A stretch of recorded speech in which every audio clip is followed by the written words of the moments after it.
This is me.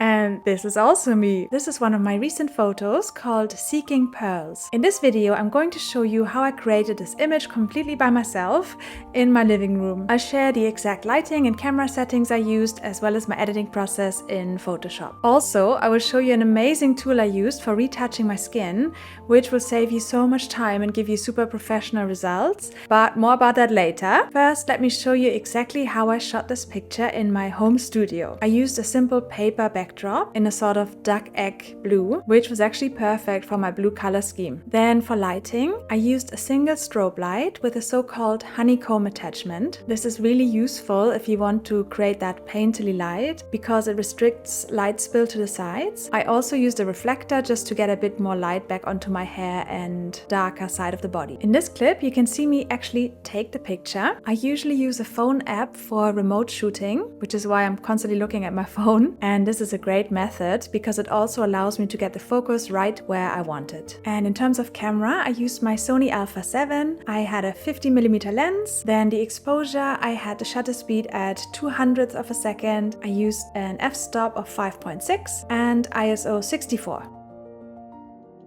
This, what you can see here, is the raw file as it came out of the camera. And then so far I've only done a few things.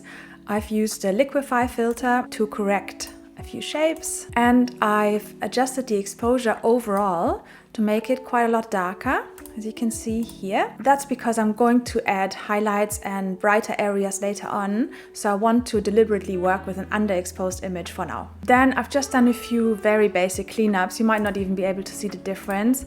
It's mainly around here for the hair. I've added a bit of a texture to the background, and that's it for now. So now I want to show you this incredible skin retouching tool I mentioned earlier, and they're also the sponsor of today's video. So it's basically an AI-powered skin retouching tool called Reblum, and it is so good because it basically reduces the skin retouching time from a few minutes or more to just a few seconds. And to be honest, for me, I sometimes take way longer skin retouching because, you know, I do fine art photography and I might do frequency separation and all this kind of fancy stuff, and that could take half an hour or more. So this tool is amazing for me. Okay, so I really want to show you this tool in action now. To do that, we just need to create first a new layer. So you see this has now all the information in it, and we can use that for the retouching. So the way it works with Reblum is that you download it onto your computer, which I've done already, and then it automatically shows up in your Photoshop menu. I can show you this here. You go to Filter, then there it is, Reblum, and you click on Reblum Retouch. So now we see this window here. And by the way, Reblum also integrates super seamlessly into Lightroom Classic or Capture One. So if that's your software of choice, then yeah, you can use it just as easily there. So now look at this interface. It's super easy. You have basically two settings, natural and fashion. And then you have these two sliders, general and texture. Now I haven't done anything here to the skin at all. Let me zoom in a bit. So this is really the raw image in terms of the skin. I haven't done any retouching. Now let me use these two sliders. I'm just going to drag them both up to the max. And now look at the before and after. So you can see it's done a really nice job, just natural skin retouching, removing, as it says, main imperfections. You notice especially these dark areas under the eye and on the nose, they've kind of gone, which is very nice. But I'm doing more of a fine art portrait here, so I really want a more polished, glossy look. So I'm gonna go for fashion. Then it takes a couple of seconds, and then let me show you the before and after on this one, because that's even more dramatic. So before, unretouched, done, and look how nice. Like, it looks so even, it looks super natural. You can see that the skin texture is totally preserved. It doesn't have that artificial AI look or whatever. It just looks really natural. And of course, you know, you can tailor this to what you need. You don't have to go all in. You can also use these sliders only half or whatever. So it's very nice and flexible. And of course, it doesn't just work on the skin in the face. It also works on the body. Look, before, after. Let me zoom in a bit more. Before, after. I'm gonna hit OK because I'm super happy with this. I'm just gonna leave it like that. Now I do want to show you, because this photo was taken in the studio, well, my living room, but it's already taken with very flattering light, so the skin already looks pretty nice. I'm gonna show you on a different photo. This is also me. This was taken only using window light. and you can see the skin is a bit more imperfect, let's say. So I'm gonna use Reblum on this photo as well, just to show you how great it is. Let's open that window. So this is unretouched, right? I haven't done anything to this photo at all. Now let me drag these sliders up, and now look, before, after, and see how I have some discoloration in the skin. It also takes care of that. It takes the little imperfections away. It's so good. Okay, and this is just natural. So let me do the fashion one on this photo as well. Yeah, and you can see that again, the skin texture remains, which is so special, because with software that retouches for you, often you lose that skin texture and it can look quite artificial. But I don't think this does at all. And look, again, on the skin of the body, look, especially in this area, how nicely it retouches that, and I don't have to do anything. It's just a click. So yeah, look, before, after. I mean, this is extraordinary. Right, let me go back to my original picture. So yeah, you can see this tool is really amazing. It will save you so much time. I mean, professional photographers, I would say, spend 40 to 75% of time retouching, including myself. So Reblum, this app, is really a lifesaver, especially if you have to do batch processing, weddings, events, anything like that. Yeah, imagine how much time that would save you. By the way, this app has another great plus, which is that it works 100% locally on your device. So you don't actually need to be connected to the internet. You know, there's no like cloud processing or anything like that. So, you know, if you work on location or you want to edit, I don't know, on a plane or anywhere without internet, you can totally do that. And then another thing I really like about Reblum is that because it's on your computer and not working in the cloud, and because your photos never leave your computer, it's great for like privacy concerns, especially if you work with clients. That's really reassuring. And also Reblum doesn't actually use your images to train their AI models, unlike other software, which I think is really nice. And yeah, I mean, you can see it. The interface is super intuitive. You know exactly what to do. There's hardly any learning curve, if any at all. Now I have a fairly new Mac, but it also works on older computers, like 5 years plus. It's gonna give you a stable performance. So yeah, it's just great. Like, I wouldn't show you this tool if I didn't think it was amazing. So they have a lifetime license. You can buy it forever, basically. You can also get a monthly or a yearly subscription, so it's nice and flexible. Now I'm gonna leave a link in the description, which you can use for an exclusive 7-day free trial and also 20% discount. By the way, there's no credit card required for the trial, which is super handy. And they also have a 30-day refund policy for all plans, unless you're buying the monthly subscription. So yeah, just click the link below the video now and try it for yourself. It's really a great tool and I think you'll like it. Okay, so I'm gonna now rename this layer Reblum Retouch, so I know what's what, and skin retouching done. Okay, so in the next step, I want to show you which tools I use for color grading my images and how I usually do that. Just in the meantime, I have done a couple extra steps. So as you can see, I've added this lantern light here. So this was before and this is after. I didn't include that step here because then the video will be quite long. If you do want to learn how to do this, leave me a comment and I'll make a separate video for that. And then the only other thing I've done is to add some extra hairs here. Remember, I was retouching the hair in this area and I added some hairs back in so it would look a bit more natural. Okay, so let's now move on to color grading. Basically, that means manipulating the individual colors in the image to create a certain look. So the first thing I want to do, you can see that my skin has very warm yellow undertones, which is fine, that's my skin color. But in my photos, I quite like to make that a bit more white and porcelain-like. So I'm going to use a tool called Selective Color. You can find it down here in this adjustment layer menu. Click on that. And then it's all the way at the bottom, Selective Color. Now I get this menu here with all these individual sliders. And so skin is usually composed of yellow and red tones. So now what I'm going to do therefore is to only adjust the reds and yellows. Start with the reds. I normally decrease the black, so the saturation. I take out a bit of the yellow. And then yeah, you just play around with this until you get an effect you like. So this is the reds. I'm also going to do the yellows. Do pretty much the same thing here. So yeah, this is not an exact science. You just play around with it until you like the look of it, basically. And also you can always decrease the opacity of that whole layer which I might actually do, so it's not quite so strong. So I'll leave it at 85% for now. I'm gonna make lots of other color grading changes anyway, so it doesn't have to be perfect now. I'm just kind of trying to get closer and closer to the result I want. So that's the skin tone. Now you can see that because I've decreased the reds and yellows of the skin, that has also made the lantern look less red and yellow, of course, because it's affected the whole image. Let me show you before and after. You can see that before the color of the lantern itself was also much more saturated. So I don't really like how this looks now, so I'm going to bring the color back only to the lantern and make that a bit more coppery red. To do that, I'm going to use a different tool, which is also down here in this menu, and that is Hue Saturation. This is a very useful tool, and also one tip with this, so you can see here that you have lots of individual hues you can adjust, but you might not know, for example, this color, what is it? It could be reds or yellows or magentas, whatever, maybe you're not sure. So if you need to identify that, you can use this little icon here, the hand, so click on that, and now you see you have the eyedropper tool, and you can sample whichever object in the image you want to adjust.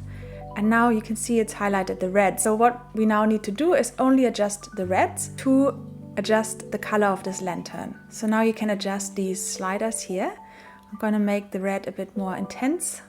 You can play with the saturation and you can make it lighter or darker. Now, of course, again, it is affecting the whole image, so also the reds in the skin, which we don't want. So I'm going to mask that out. Now with this tool, it's super practical because you already have a mask, but I'm gonna invert that mask. So hit Command I or Control I if you're on a PC. And now it's concealed all the changes we made, and I'm going to bring them back only on the lantern. So I'm gonna use brush tool and change the brush color to white, and then you can simply paint over the areas that you want to bring back. By the way, you can totally do this with a selection tool like the pen tool, quick selection, whatever, so you can mask it out quicker.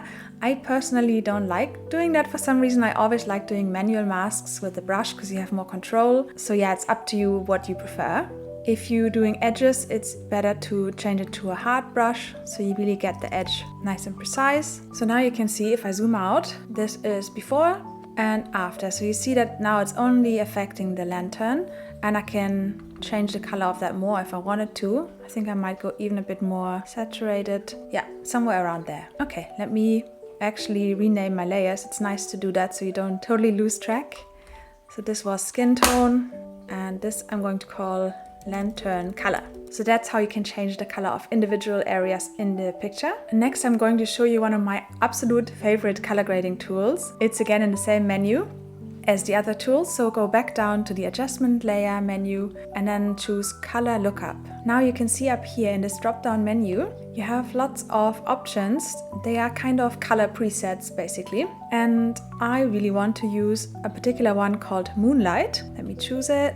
This is of course way too strong, but now you can lower the opacity to whatever you want. And so you see that this has completely changed the colors of the image. Here, this is before, and now it looks more like a nighttime situation. And I love this tool because you have all these amazing presets. For example, you can make something look like Fujifilm or like candlelight, for example.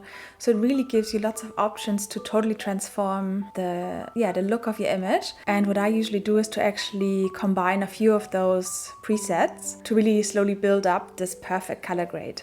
So I'm gonna stick with Moonlight because I like the blue tones it gives me. I'm gonna call this Night Colors. Okay, and then I'm going to show you yet another amazing color grading tool. I use this one a lot. It's in the same menu, and then choose Photo Filter. This is pretty self-explanatory. You got lots of different filters, either warming or cooling, or as well individual colors. I really like the underwater filter because again, first of all, it fits the theme of this photo shoot, and second, it gives the skin color that kind of green tint that I like to take the reds out of it. Call this underwater. Okay, and then the last tool I want to show you for color grading is called Color Balance. Now with this one, you can adjust just the shadows, just the midtones, or just the highlights. I usually leave the midtones alone because I find the changes a bit too drastic, but it's really nice for coloring the shadows and highlights. For example, you could now go for a bit more blue in the shadows